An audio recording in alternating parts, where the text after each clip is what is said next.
Welcome back to the Homes on Homes podcast. I'm Mike Holmes.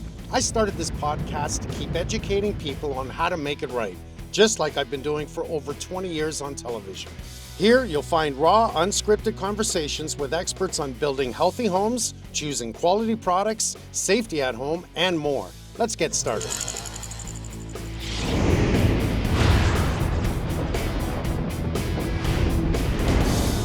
Welcome to Homes on Homes podcast. This is part 2 of 3D printing, and I can't wait to talk about this because we are going right in to tiny homes built better than anything and saving the planet. You ready? Today we have Randy James. I love this, operator and wave of the future 3D, and with me also Murray Pound from Generations Master Builder, Homes Approved Builder. I love you guys. What do we see the biggest thing happening right now? And that's what I see. Tiny homes, tiny homes, tiny homes, tiny homes. I keep saying I want to film a television show with my daughter, Sherry. Tiny homes, Holmes, because she's a freak about this. But the Chinese are doing it. You know, everyone's doing it. US, Canada, they're all trying to come up with a tiny home they can take on a truck, boom, open it up, and for a disaster like the fires in California. And I wish I could go down there and help everyone. Can we 3D print a tiny home? Yes, and basically we're working on multiple different avenues on how to print them, the sizes on how to print them, what applications we're going to use depending on where it's going. So when I look at the tiny home communities for the homeless is where we kind of started looking at, because when I printed the camper, a lot of people would call it a tiny home because my camper trailer is also removable from the chassis. Okay, so being that it's removable, it's also an ice fishing model. So you can take it ice fishing because we're Canadian, you just got to do that, right? So, and then I advertised, because of the way that I insulated it and encapsulated it with a coating, inside, outside, underneath every square inch, it's got a 100-year life expectancy. With no harming to a human being at any way. 0 VOCs. So it doesn't have any VOCs, so off-gassing. Your house, when you build a new house, has more off-gassing than the only off-gassing you're gonna get is when you put brand new furniture in it afterwards. So it's the furniture that's off-gassing, not my product. Well, a lot of people don't think that furniture contains formaldehyde. Yeah. You know, because parts per million. Oh, we're allowed to. But nobody's, and it drives me nuts because I'd like to be able to go out and buy a couch and go, how environmentally friendly is this? No. This is all about, that's a nice couch, right? And you think it's comfortable and then it falls apart in 2 years. Yeah. But we don't realize what it's made with. And don't burn it. Yeah. And my Because goodness. it's just a tub of gasoline usually. Yeah. That's right. It'll burn like crazy, like a couch. We did this with the firemen at the airport, and when that plane flipped upside down, I'm so glad they came in. Nobody got hurt in Toronto. But I worked with those guys. You know, I wore the suit. When Sherry was there, she wore the suit, and we went in and we lit a couch. And I could not believe how hot the flames were. And black smoke, just thick, Real black. noxious. Which horrible. means, again, it's so you're saying just the couch is way more dangerous. 100%. So now really make me excited, Randy. We can make tiny homes regenerated. Yeah, so we can build an skeleton. So kind of how I did the camper. If I didn't buy the recycled plastic, I could have just taken a whole bunch of pop bottles, shredded them up, put them in my extruder, and printed directly with them without worrying about water, cleaning them and doing all that stuff. Because the other thing is I encapsulated it after. So once I printed the entire shell and the seats and the closet walls and the kitchen walls, all that stuff was all built as one. And we live streamed it on YouTube for 9.5 days, showing the whole thing being printed. And where can I see this, just for the hell of it? You just go onto YouTube, type in "world's first 3D printed camper," I'll be and doing that when I get it'll home. pop up. Yeah. So there's lots of different videos and interviews of me in the unit and showing about how it's built. And what we did is once I did that, then we used a spray foam insulation, and we spray foamed the inside and the outside of the walls, closed cell foam. So we did the closed cell foam, and then we encapsulated it again one more time all the way around that, because as you know, with foam, it's susceptible to UV damage, and just walking up and hitting it with your nails, you're going to damage it. So we worked with getting an elastomer coating that we've been working with. Like a membrane. Like a membrane, and we coated the entire thing inside, outside, top to bottom. So now, once it cures, there's zero VOCs from the foam, from anything that it was made out of, because that stuff dries completely, but always stays as an elastomer. So everyone asks, of course, how durable it is. Well, I went on global television and I took a 2x4 and I busted it in half over top of my door frame, because everybody knows in the RV industry, that's the weakest spot of an RV. So I challenged any company in the world to do that, and of course nobody has yet, but my whole background was RVs before I got into printing. I got into printing because I was an RV specialist and sales trainer, and I sold Airstreams. I ran Airstream of Saskatchewan, and everything's susceptible to water damage. No matter how good you take care of it, if your window leaks, you got water damage. You know what I mean? So that's the problem, same as with a house. So with windows and doors and roofs. Exactly. So you can build the rest as good as you want, but if that's not installed properly, or it becomes your weak point. So with my camper, I can fill it up with water, close the door, leave it for 10 years and empty it out, and I won't hurt the structure. Wow. Okay. This membrane. Tell me about this membrane. So it's basically, it's an elastomer coating. So it's a molecular structure that basically binds together. It's similar to... Like you get out of a bucket? Yeah. And it's a two-part, and it goes on warm and whatnot. It's kind of similar to, if you look at like the Pentagon, right? When 9/11 hit, well, they coated the Pentagon with a style of an elastomer, and that made the Pentagon explosion-proof.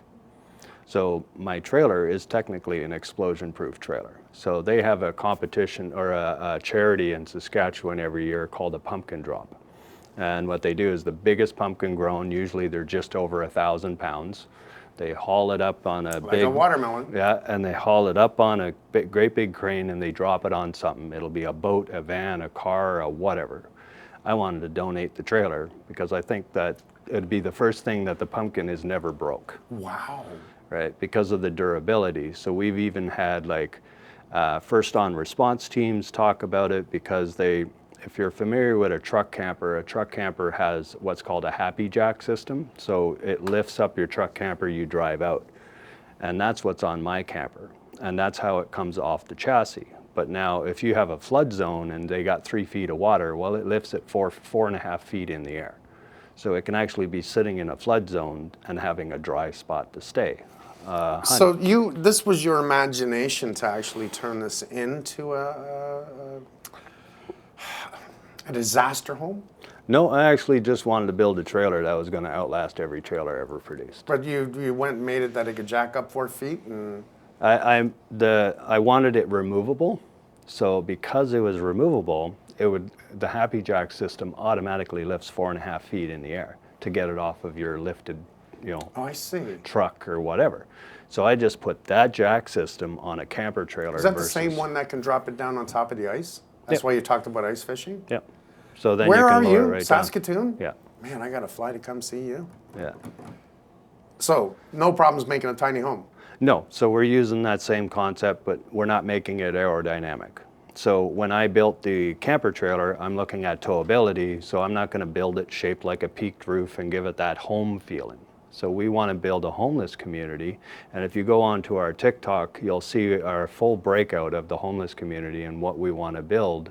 And it's a graduation program homeless community. It's not a homeless community where here's a house, stay there, it's free, do your own thing. It's a graduation program to get them off the streets into their own apartment. Look at you. You know, so, but... Is anyone talking to you, like the government? Anyone, like... We've reached out to Saskatoon quite a few times. They're First not really... Nations? We actually just finished Saturday with 4 First Nations, so we're going full tilt with them right now. Okay. Because their big issue is durability and all these factors, moisture, fire.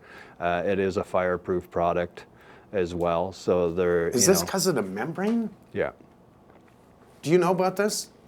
Not specifically about this. I've seen that there was a product done like this in, I think it was Holland, and he made an elliptical house for himself, and it was floatable. So it was built on an estuary, so it could rise and fall with the tides, and it was built in a similar manner. That was a few years ago. I looked at that, but what got me thinking when I was looking at your trailer and relating this to a tiny home is a builder or a group of builders could come up with segments that are challenging to build on site.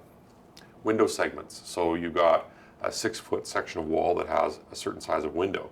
Well, you and I both know there's a lot of framing in that structure. We've got, headers and jack studs and king studs and all manner of structure in that wall. Well, now what we could do is we'd say, okay, now we've got a library of wall structures, 8-foot, 9-foot, 10-foot wall structures, different lengths, and that have different window or So door you're openings. thinking modular design? Modular walls, a catalog of modular walls built in this manner so that when we want to build a tiny home, we can design it, we can kind of a la carte, we can come up with our own design, but we can draw on a catalog of pre-built, highly insulated, highly durable, flame-resistant walls that we can stand in place. And we So know this we're is your getting- mind flying while you're well, sitting there? yeah, I got going on this. I mean, you asked me to look into this, so I did. And I started thinking about some applications and from a production standpoint, because as we're looking at building more affordable homes in Canada, one of the biggest keys to making a house affordable is reducing the length of time of production and making it easier to build. And as you know, we have a shortage of skilled trades. So if we can make things more Lego block oriented, things that are easier to assemble, things that are easier to design, anything to shorten that production time, but we still end up with a very high quality product at the end that's durable, safe, healthy, energy efficient. And if we can pull crap out of the ground that we keep wasting Well, and make exactly. that, what do you think about that? How would we? Well, that's kind of what we're working with the 4 different Indigenous groups right now, because we're building them 2 different models right now. So we're building one model that's 16 by 20, doing in the same aspect as what we're talking. In one mold Well, or this way? no, kind of in the way that he's talking. Okay. Okay, because again, where they're located and all this kind of stuff, so the big thing that they're looking at is water damage and fire damage and vandalism. Well, you Now- just saved that 3 based on everything you just taught me. Exactly. So they're gonna, when I took them to walk them through one of my tiny homes, I had all of them punch the wall. I said, don't punch it too hard because you're gonna hurt your hand, but you're not gonna hurt the wall, right? Now they're used to getting double wide mobile homes and the outside are 2x4 or 2x6, but the inner walls are 2x2. And I grew up in a double wide, so I know when my brother and I walked down the hallway, if I bumped him hard enough, he could go through the bedroom wall. Right. You know what I mean? We've all seen it. Exactly. Or in a house, you know, wrestling, all the picture frames are lower because someone's head put a hole in the drywall, right? Same scenario. You're not going to do that with this coating. So in my camper, you can have somebody sitting inside or the tiny home that we build, and if I use 3D printing for the whole application, or if I want to speed it up and bypass the 3D printing, I can do so as well. So I'm still printing all the fixtures, all the journals, all the light switches, receptacle boxes. I can print all that stuff. So your point is mixing what you do with what we are thinking is making a modular wall design assembly that can go together. Well, we already do that. He's just thinking of it. But again, that's what How do you fasten these together? What do you do? we actually use our coating to fasten them once they get there. And no mechanical? No. Just the Just that. And the nice thing about it, now think of this. Now if you want to use the building blocks, right? Like, for an example, your building blocks or the foam building blocks that you pour the concrete inside. Well, when you build that building block, you got to build the whole thing. You got to use your ties, strap it all together, pour your concrete down inside, and that's your concrete, your rigidity, your insulation is the foam on the outside. Right.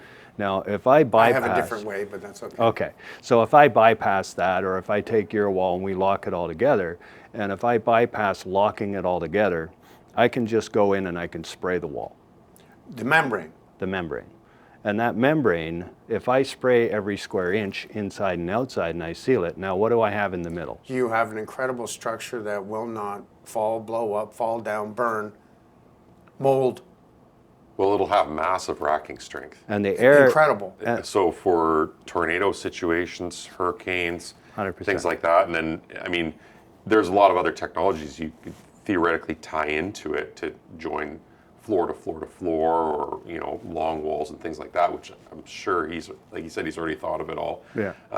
But just the racking strength alone, with like an epoxy or a polymer type So coating, every mother nature that could be thrown at you, theoretically, you know, no cellulose, so mold and mildew are a gone. hurricane, a tornado, seismic.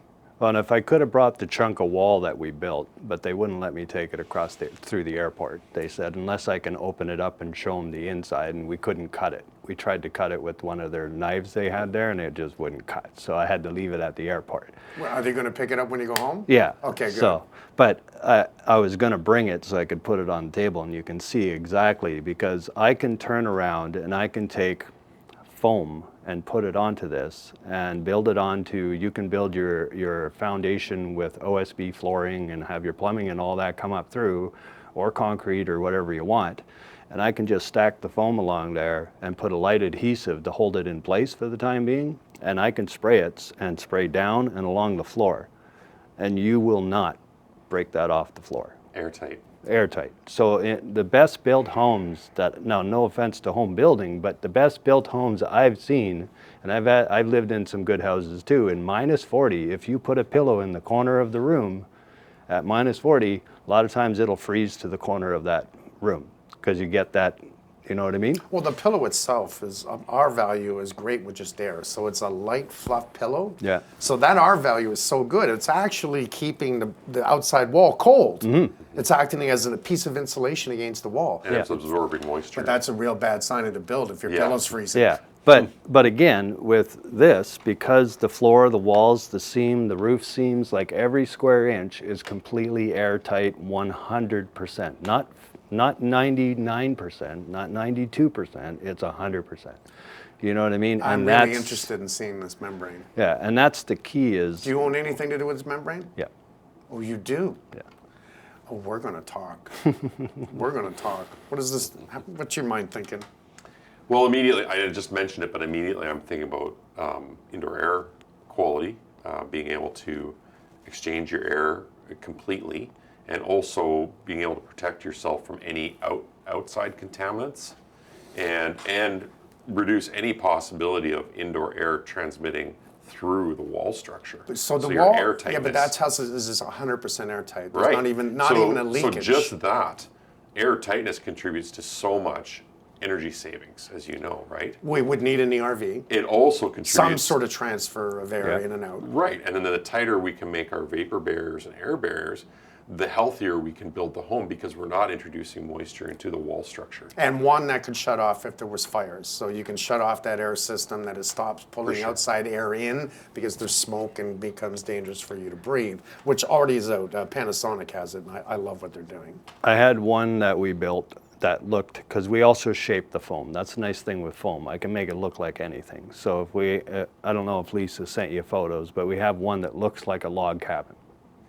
Okay. And it's all foam. It's all foam. And then you it's coated. membrane the inside and outside. Yeah. And we gave it to the guy. It was as an ice fishing shack. And we gave it to the guy, and he put in a wood stove, and it was improperly installed. He didn't know about the stuff in the flute and da-da-da-da-da. So long story short, he brings it back because he had a major fire inside of this thing, to the point that wood stove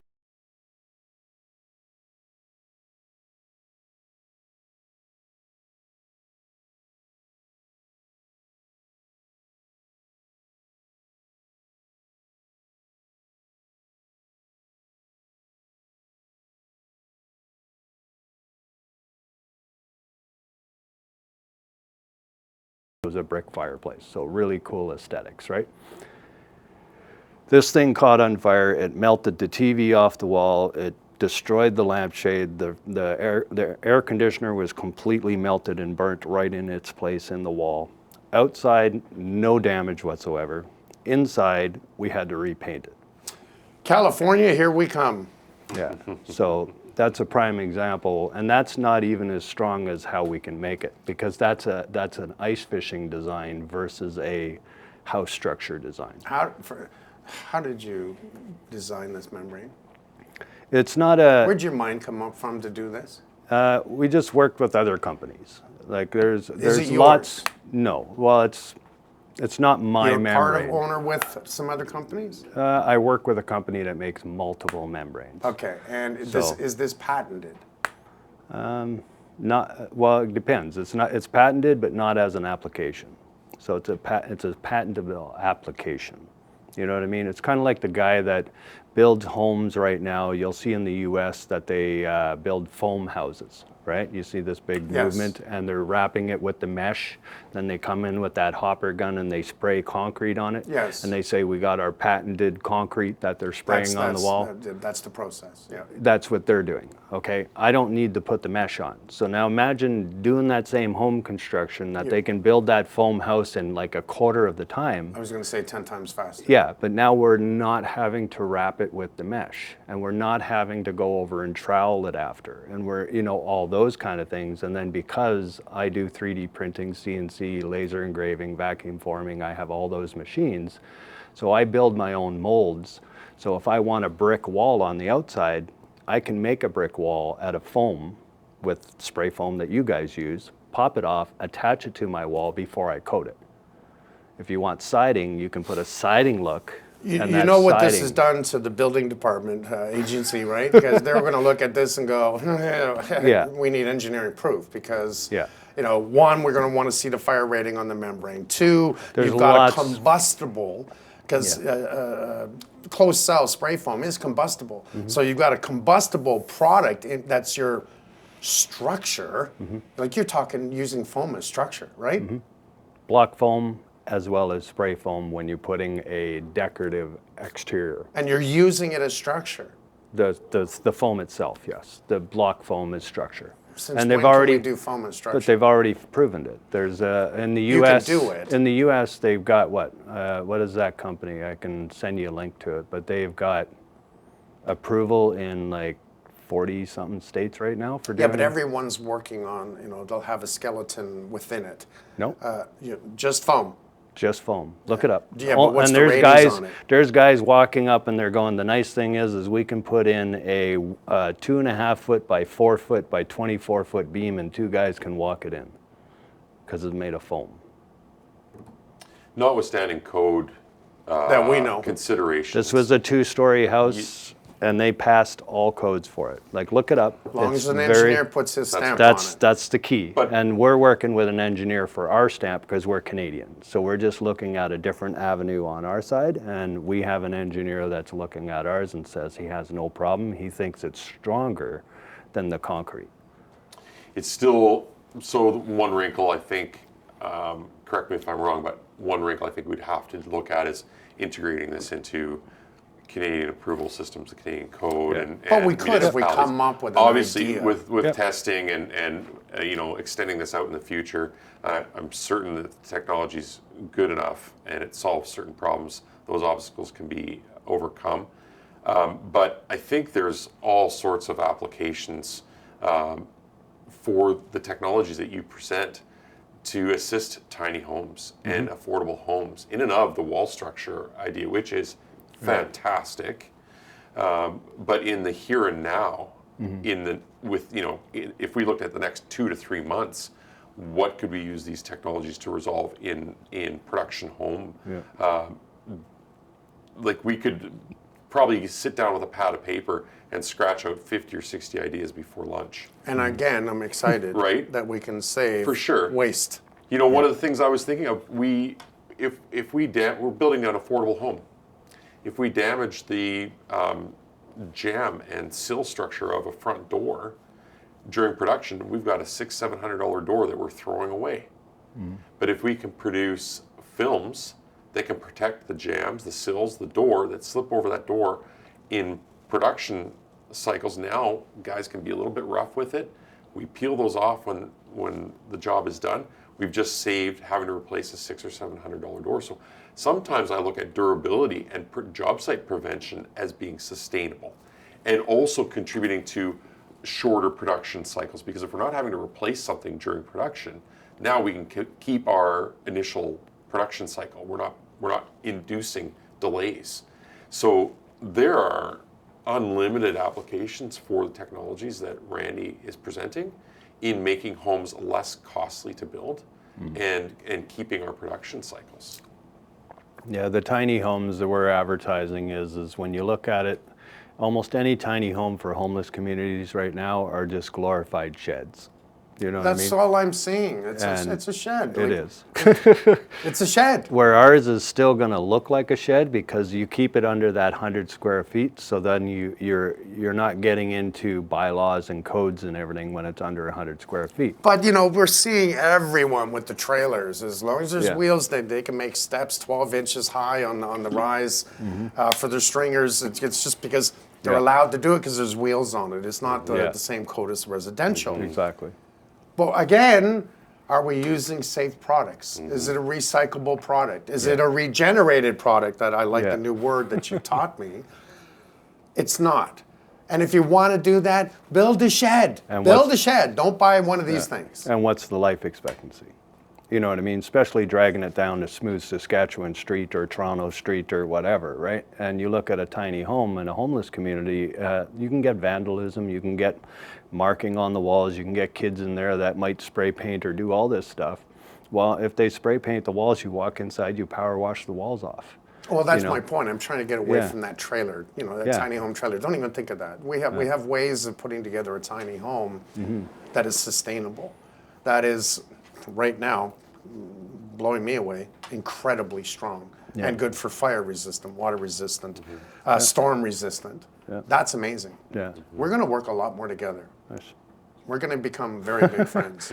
Well, and if it's to the tax dollar is what I like to show municipalities, if they're looking at a tiny home community for homeless, for an example, because that's right across North America, they look at the life expectancy, and if it's 5 to 10 years, and you amortize it, it's a 15,000. If you look at mine as 100 years, well, amortization, it's $15 a month to the taxpayer. You know what I mean? And how many people can live in it in 100 years? That's the thing. So I loved your point that they can move in, get themselves together, get back on their feet, move out, and somebody else comes in. Exactly. So you're not renovating it every time. Talk 'Cause about it's- regenerating. I'm telling you, that's amazing. There you go. So I have two questions. The first question is, how long would it take to print, let's say, a 20-foot wall by 8 feet? So a 20 by 8, you're looking at probably, if I'm printing the entire structure, I'd be about maybe 3 days. 3 days. Could you do multiple? Yes, we can. So- And again, the one thing that I am looking at is with the printing, like the printing of the camper is more practical to be printing the camper because of the geometry that we're looking at versus printing a tiny home, being that it's just a rectangle. And that camper was how big? That was 16 feet long, 6'5" wide, and 6'3" tall. Okay, and how much approximately would that cost just for the camper? The campers we would be marketing fully equipped, except without the chassis, because you can buy your own chassis. So it's the first camper in the world you can actually have a dual axle on a 16-foot trailer, which doesn't exist. So you can buy your chassis after the fact. So that one there, fully equipped, would be about 25 grand. Affordable. Yeah. Completely finished. Completely finished. So amortized, again, it's the most cost-effective trailer ever produced in the world. Even Airstream magazine wrote a full-page article because of that durability. Here's what I got.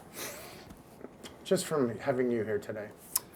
We are helping the environment in every single way possible. That's what I'm seeing. We're designing something that won't burn, Yeah. won't blow down, won't fall down. 3 little pigs are going to love this. They're going to love this. And it won't mold. It's Yeah. watertight. Yeah. Stronger than hell. Yeah. I think we're moving in the right direction here. You keep doing what you're doing. You keep doing what you're doing, because I swear to God, the three of us, we can probably change history when it comes to building houses. But you're going to change history in true recycling, turning to regenerated. Love that. Keep watching the Homes on Homes podcast, because next time I want to talk about carbon. What is it? Where is it? How much is there? Who's full of shit and who's not? And how do we make it right? Thanks, guys.